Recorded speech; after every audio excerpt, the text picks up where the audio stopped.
Hello everyone! In this video, I'll show you my tips and tricks on how to color manga pages.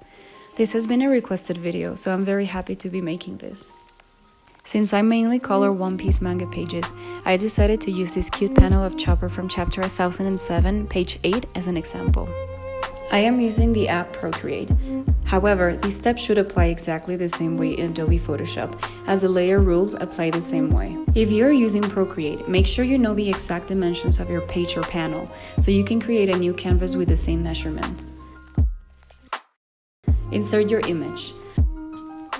On the layer list, tap on the N and select Multiply.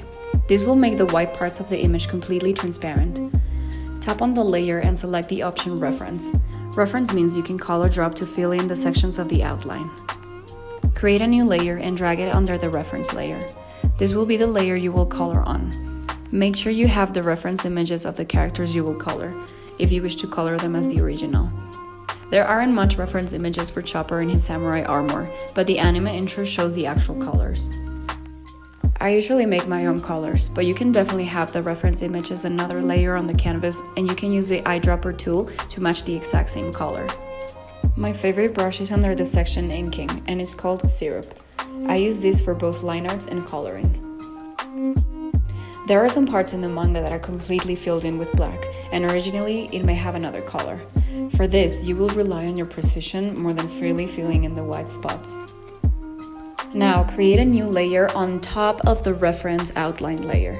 It's totally okay to mess it up, as you can go back and erase to clean it up. That's the best part about digital art.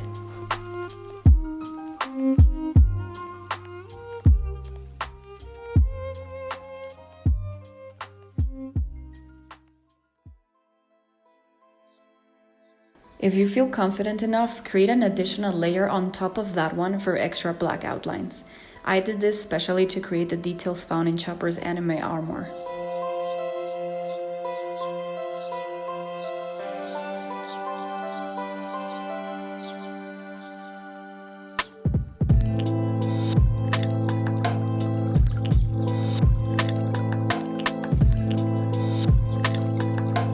Okay, back to the main color layer at the very bottom. Time to shade. This time, I use the eyedropper tool to take the original base color and make it a little darker. I go to the airbrushing section this time and use the first one called Soft Brush.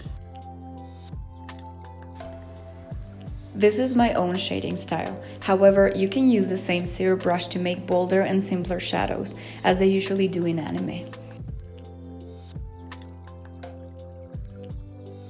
If you're using an Apple Pencil in Procreate, the harder you press the tip of the pencil, the darker and bolder the shade will be. I usually do this for the parts closer to the outline, and then hover a little the pencil towards the rest of the color part for a softer and more blended effect.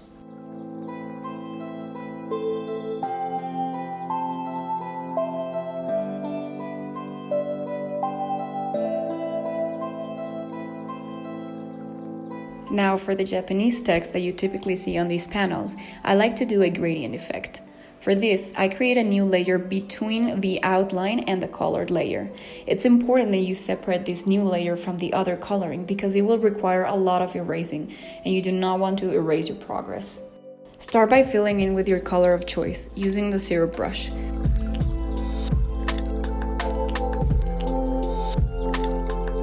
Finally, use another fun color that you think might match, and grab the soft brush, size it up, lower the opacity, and go crazy on half of the text. This way, you get the perfect blend of colors.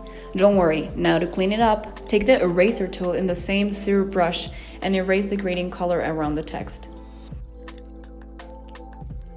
Now we go on to the other character in the panel. Get your reference image and start coloring. If you notice, this character already has a gray coloring. I usually leave that as is and color underneath. The color will obviously seem darker than the one you chose, but that helps with the perspective of the original image.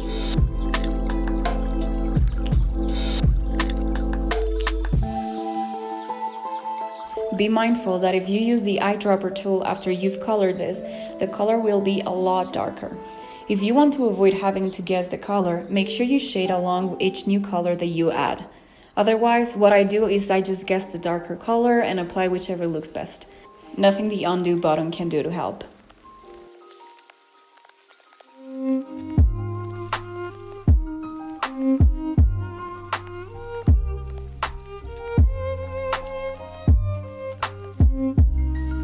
For the background, this one in particular does not have much in it, but as a rule, always make it the very last layer on your layer list.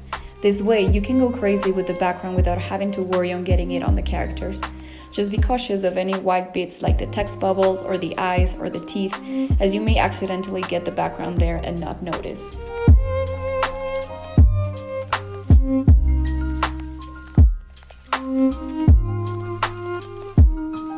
Finally, an extra tip that I have been loving lately is adding an extra shine to these panels.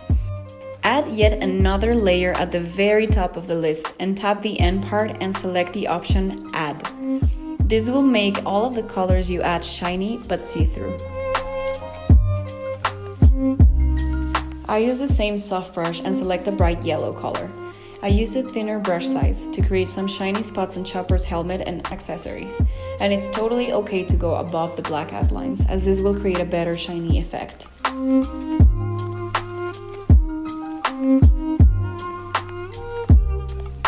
In this panel, Hyogoro has suffered from the virus that turned him into an ice demon. As an extra, I did the same technique for Hyogoro's frosted parts like his mouth and teeth on the same add layer, but with a light cyan color.